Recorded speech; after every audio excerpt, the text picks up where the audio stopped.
Ahibati fillah, apa yang perlu kita amalkan agar kuburan kita jadi raudhatun min riyadil jannah, dari taman-taman surga, menjadi sebuah taman yang indah. Selama kita hidup kita harus mempersiapkannya. Maka secara global semua amal soleh, jadilah antum orang yang semangat mengamalkan semua amal kebajikan. La tahqiranna minal ma'rufi syai'an. Jangan pernah meremehkan amal soleh walaupun kecil menurut antum. Walau antalqa akhaka biwajhin taliq, walaupun engkau hanya berjumpa dengan saudaramu dengan wajah yang berseri-seri. Ini buat teman-teman yang udah ngaji. Antum setelah ngaji itu seharusnya senyum antum lebih banyak kepada tetangga, kepada rekan-rekan antum, supaya masyarakat di kampung itu merasakan antum nih jadi baik sekarang setelah hijrah. Jangan cuma pasang jenggot terus matanya mulai melototin. Nah ini kayaknya, iya ini kayaknya masuk neraka. Antum jadi astagfirullah. Antum siapa antum? Maka tunjukkan kepada orang kalau antum orang yang penuh dosa, sehingga antum tawadhu, tidak melihat orang lain melainkan antum mengira orang itu lebih baik dari diri antum, sehingga antum akan berbuat baik sama orang lain. Senyum, apa saja amal kebajikan. Lihat sampah antum buang, orang kampung jadi lihat antum ini, masya Allah, kalau fulan datang jalan itu bisa bersih. Bawa sapu nggak apa-apa, antum sapu. Ini satu amalan yang mungkin buat antum ringan. Ana masih ingat dengan sebuah cerita di Jogja sana jamaah. Seorang ustadz yang cerita.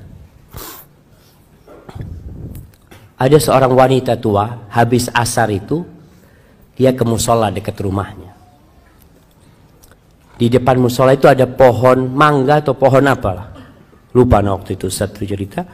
Jadi perempuan tua ini datang membawa tongkat yang ujungnya ada pakunya. Dia itu datang ke musola, di halaman musola, dia tusukin itu daun mangga itu, daun apa lupa, ditusukin satu persatu, lalu dibuang ke sampah sampai bersih. Remaja masjid bingung sama wanita tua ini. Kenapa wanita tua ini kok nggak bawa sapu aja ya? Disapu kan lebih cepat.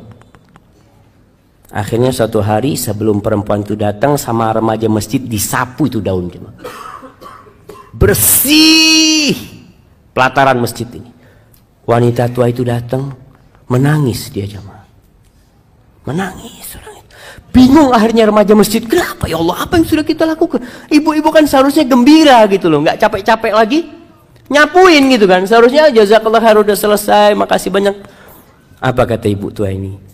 Ana itu dengan setiap daun yang ana ambil itu, ana bersalawat buat Nabi SAW. Mungkin orang nggak tahu jamaah, tapi Allah tahu dengan amalan antum. Kita perlu punya amalan yang tersembunyi, yang tidak ada manusia yang tahu, yang mudah-mudahan itu yang menjadi penerang kuburan kita. Di antara amalan yang bisa membuat kuburan kita penuh dengan keindahan, disebutkan dalam hadis riwayat Muslim dari Salman Al-Farisi bahwa Rasul sallallahu alaihi wasallam mengatakan, ribatu yaumin wa lailatin khairun min siyami syahrin wa qiyami. Seorang yang berjihad di jalan Allah, yang menjaga perbatasan-perbatasan negeri Islam, dia berjaga-jaga di sana, itu lebih baik daripada dia puasa sebulan penuh, qiyamul lail sebulan penuh. Wa in mata ujriya alaihi amaluhu alladhi kana ya'mal. Kalau dia mati dalam kondisi seperti itu, amalan itu akan terus dikirimkan kepada dia pahalanya. Wa ujriya alaihi rizku. Rizkinya akan disampaikan kepada dia. Wa aminal fattan. Dan dia akan selamat dari fitnah kubur nanti. Kemudian termasuk yang menyelamatkan dari azab kubur adalah orang yang mati syahid,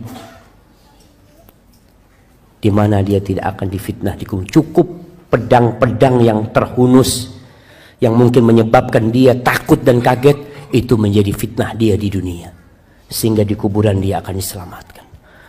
Kemudian membaca sebuah surat yang terdiri dari 30 ayat. Masya Allah. Al-Mulk, Masya Allah, kirimkan ke sana. Kata Nabi SAW, 30 ayat tashfa' li sahibiha hatta ghufira lahu.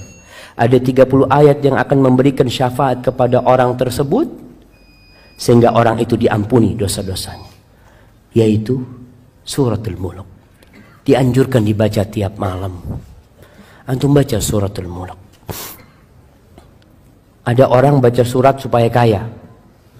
Ini supaya anak dapat fulus banyak ini. Ingat, orang yang beramal untuk dunia Allah kasih. Allah kasih. Antum sodakoh untuk sembuh, Allah sembuhkan antum. Boleh, silakan. Tapi jangan cuma minta dunia. Mintalah akhirat, jamaah.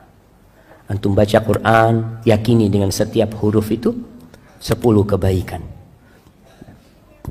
Kemudian dengan setiap ayat itu seperti antum, Masya Allah, mendapatkan seekor onta yang gemuk.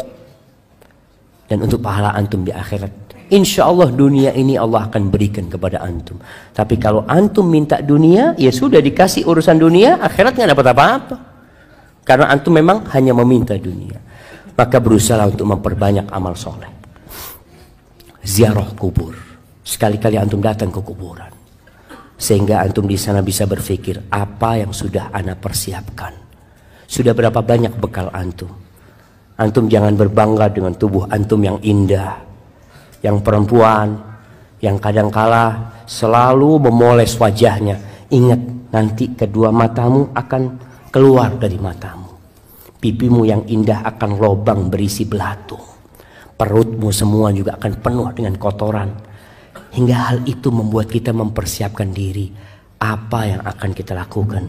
Karena Rasul SAW mengatakan, "Aktsiru dzikra hadhimil ladzat." Kalian banyak-banyak mengingat pemutus kelezatan.